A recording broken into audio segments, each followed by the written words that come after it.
Every great small group starts with a first meeting. So I want to talk to you about how to get ready for your first small group meeting. The first thing you need to do is you need to pray. You need to ask God's blessing. You need to ask God to help everybody show up to the group and that the right people would show up and that the group would go well. And then you need to prepare. You need to prepare the environment. Now you've obviously hosted things before, but this is different. This means you have to maybe rearrange the furniture. Instead of just having it the way you normally have it, you need a circle. You need to make sure everybody has a seat and that the temperature is comfortable and that there's adequate lighting so people can read their Bibles and see each other. And once people arrive or begin to arrive, make sure you meet them at the door. Don't just yell from the other side of the door, "Come on in."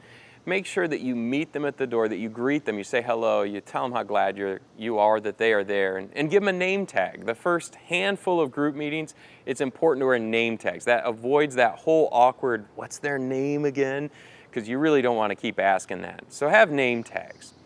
Well, once most people have arrived, about 15, 20 minutes in, and it's possible that at your first group meeting, not everybody will show up. So at about 15, 20 minutes, get everybody to circle up in their seats and begin the process of having a group. And what I recommend is an icebreaker. In fact, my favorite icebreaker is this. If you were given free tickets and a time machine to see any concert in the history of humanity, who would you go see? It's a fun question. It doesn't have to be that one, but ask some question that will get the ball rolling so people get to know each other around the circle. And once you've done that, you could have a brief discussion, but the focus of that first meeting is just building connections with each other and getting to know each other. Keep an eye on the time, and when it's about 15 minutes, when your group's about to close, make sure everybody knows, well, hey, it's been a great group, but we want to honor the commitment that we made that this thing would last for a couple of hours, and then close in prayer. And hey, if people want to stay around for another hour or two, that's up to you and them. But at least the people that are real time sensitive and need to go, those people feel that they're comfortable and that they can go. And by the way, congratulations, you've now had your first official group meeting.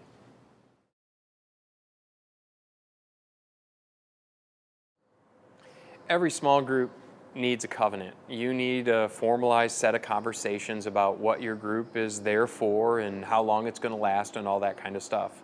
And most people call that a small group covenant. No matter what you call it, you need to have these conversations. And if your group started with these conversations and you haven't had them in a while, it wouldn't hurt to revisit them from time to time with your group. So let me suggest a few key pieces of a good group covenant. The first is commitment. You know, how long is your group going to last? Is this a group you hope lasts only for 2 months, or is this a group that you hope lasts for 2 years?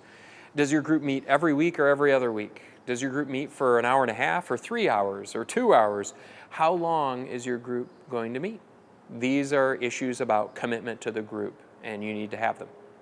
Along with it, you need to talk about confidentiality. You need to have certain expectations that what's said in the group stays in the group, and that people should feel free to share burdens or confess sin and not worry that it's going to show up on Facebook or somebody's blog. It's confidential. Along with that is respect, that everybody in the group should be respected as unique individuals made in the image of God, not perfect, but they should be respected by other members of the group. And finally, purpose. What's the purpose of your group? Is your group's primary purpose to be relational, to connect with one another? Is the primary purpose of your group a study group to help you change to be more like Jesus? Is the primary purpose of your group a service group to help you cultivate hearts for others? Whatever is the purpose of your group, you need to be able to articulate it, and everybody in the group should be able to share clearly that, yes, that is the purpose of our group. So having a conversation about your covenant will be an important part of your group.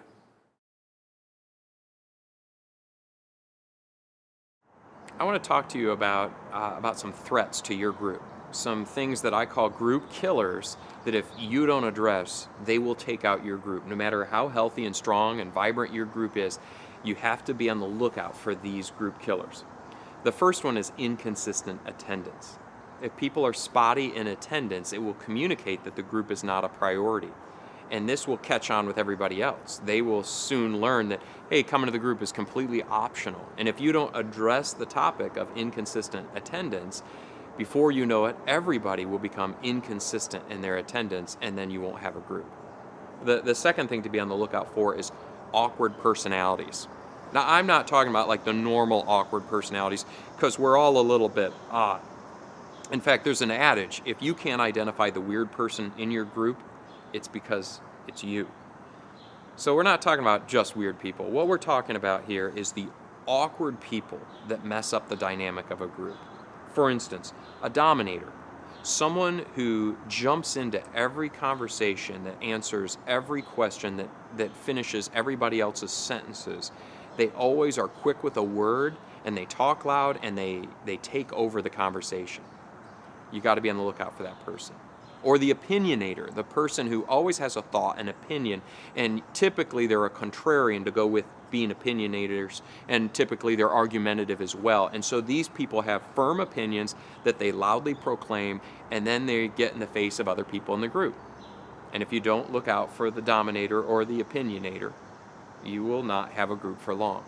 So be on the lookout for particularly awkward personalities that hurt the group. In fact, the rest of your group will tell you, hey, so-and-so is really bugging me. They won't say it that directly, but they'll say it in a similar manner, and you'll know, I think we have a problem here. Now, the answer is don't get rid of those people, don't kick them out of your group, but lovingly, pastorally talk to them and encourage them and challenge them to act correctly in your group and work as a group to help them behave in healthy manners. The other thing to look out for is fakeness. There's a real problem in church world. Most of us have grown up getting cleaned up and dressed up to go to church. And inadvertently, we got the idea that it's also time to fake it. It's also time to put on a smile, to hide our problems and our struggles. But that kind of fakeness has no place in a group. A group should be a place where people can be authentic and real and honest. And so if you sense that people in the group are being fake, model the way. Share your real, honest struggles and challenge everybody to do the same. Well, another group killer is just bad curriculum. A discussion guide or a video series that's really not helpful to your group, that bogs your group down, that your group doesn't really like. Simple solution there is just stop doing that curriculum. Just don't use that material. Even if you're 2 weeks into a 6-week run on curriculum, all of your type A, get her done type of personalities will really be frustrated that you're going to stop doing a curriculum. But there's no shame in saying this isn't as helpful as we thought it was going to be. We're going to do something else. And then finally, a lot of good groups are taken out by holidays and summer break. And it's not really that the vacation takes them out, it's the lack of a plan. So as you enter Christmas vacation, as you enter summer vacation, have a plan. This is our last date to meet before the break, and this is the day we're going to meet again. And then you have some communications periodically throughout that break time, so everybody knows this is when we meet again. So those are some simple group killers. They're not real big threats, but as a leader, you need to face them.